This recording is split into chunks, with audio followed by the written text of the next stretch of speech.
අයිබෝවන් එඩිටිං වලදී කැප්කට් එඩිට එක භාවිතා කරන සෑම කෙනෙකුටම ඇතිවන ප්‍රධාන ගැටලුව තමයි ප්‍රෝෆීචර්ස් ලොක්වීම. අද මම කතා කරන්න යන්නේ කොහොමද අපි කැප්කට් වල ප්‍රෝවර්ෂන් බයි නොකර ප්‍රෝෆීචර්ස් භාවිතා කරන්න කියලා. කිසිම ඇප් එකක් හෝ වෙබ්සයිට් එකක් භාවිතා නොකර මම හදපු වීඩියෝ එකක් ඔයාලට එක්ස්පෝර්ට් කරලා පෙන්නන. මේකේ පියවරවල් කීපයක් තිබෙන නිසා අවසානය දක්වා නරඹන්න වග බලාගන්න. අපි පටන් ගමු. මුලින්ම කැප්කට් ඇප් එක නැතිනම් ඔයාට කැප්කට් ඇප් එක ඩවුන්ලෝඩ් කරගන්න. මම මගේ ඇප් එක ඕපන් කරගන්නවා. දැන් ඔයාලට බලා ගන්න පුළුවන් ඉන්නේ මේ වගේ ඩෑෂ්බෝඩ් එකක් තමයි. මෙතන මුලින්ම ඔයා සෙටින් වලට යන්න.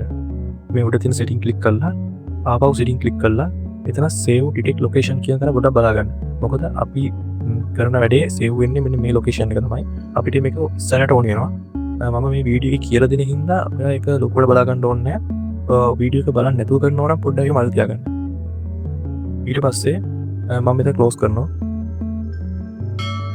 දැන් ඔයා අලුත් ප්‍රොජෙක්ට් එකක් ඕපන් කරගන්න. මම මගේ කලින් වැඩ කරපු ප්‍රොජෙක්ට් එකක් තියෙනවා මම ඒක ඕපන් කරගන්නවා. ඉතින් දැන් මම මේ විදිහට මගේ වීඩියෝ එකට ප්‍රෝ ෆීචර්ස් ටිකක් ඇඩ් කරගන්නවා. ඉතින් ඔයාලට පේනවා මම මගේ වීඩියෝ එකට ප්‍රෝ ෆීචර්ස් ඇඩ් කරලා තියෙන්නේ. ඉතින් අපි බලමු මේක එක්ස්පෝර්ට් කරන්න පුළුවන්ද කියලා.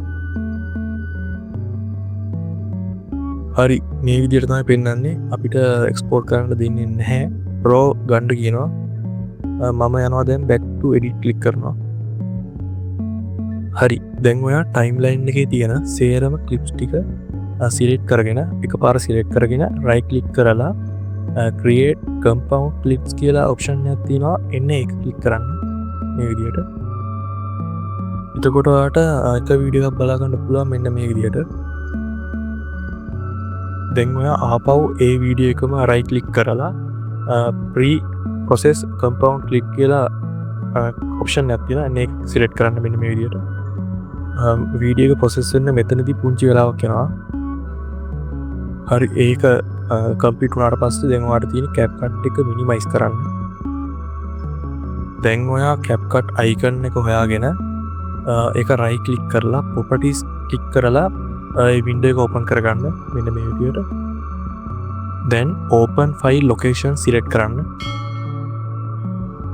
open වුණාට පස්සේ ඔයාලා බලා ගන්න පුළුවන් ඔයා කලින් පාවිච්චි කරපු ෆයිල් එකම. ඊළඟට ඔයා කරන්න ඕනේ මෙන්න මේ තියෙන පුංචි ඊතලේ ක්ලික් කරන එක. ඊළඟට ඔයා user data folder එක open කරගන්න. open කරලා පහළට යනකොට ඔයාට බලා ගන්න පුළුවන් project කියලා ෆයිල් එකක් තියෙනවා. එන්න ඒක open කරගන්න. මෙතනදී ඔයාට folder ගොඩක් වුණත් පෙන්වන්න පුළුවන්. ඔයාට තියෙන්නේ මම මේ select කරන folder එක open කරගන්න.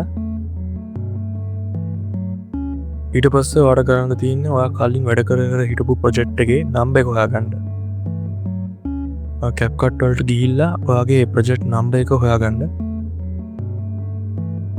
හරි එතන තිබු නම්බර් එක හොයාගෙන ඔයා මෙතනට ඇවිල්ලා ඒ නම්බරේ ඕපන් කරගන්න. ඊට පස්සේ ඔයා මේ ලිස්ට් එකේ එන resources කියන folder එක ඕපන් කරගන්න. ඊට පස්සේ ඔයා combine කියන folder එක ඕපන් කරගන්න. ඉතින් එහෙම ඕපන් කරාට පස්සේ ඔයාට වීඩියෝස් දෙකක් හම්බ වෙයි මේ වගේ. මෙතනින් පළමු එක වීඩියෝ එක තමයි ඔයා අර ප්‍රෝ ෆීචර්ස් ඇඩ් කරපු වැඩ කරන ගමන් හිටපු ෆෝල්ඩර් එක. දැන් ඔයාට පහසු විදියට මෙතනින් වෙන තැනකට මේ වීඩියෝ එක කොපි කරගන්න. ඔයාලට CapCut Pro buy නොකර Pro features use කරන්න පුළුවන් මෙන්න මේ විදියට. වීඩියෝ එක ගැන අදහස කමෙන්ට් එකක් දාගෙන යන්න. වීඩියෝ එක ලයික් කරලා channel එක subscribe කරලා අපි අලුත් වීඩියෝ එකකින් හම්බෙමු. සුබ දවසක්.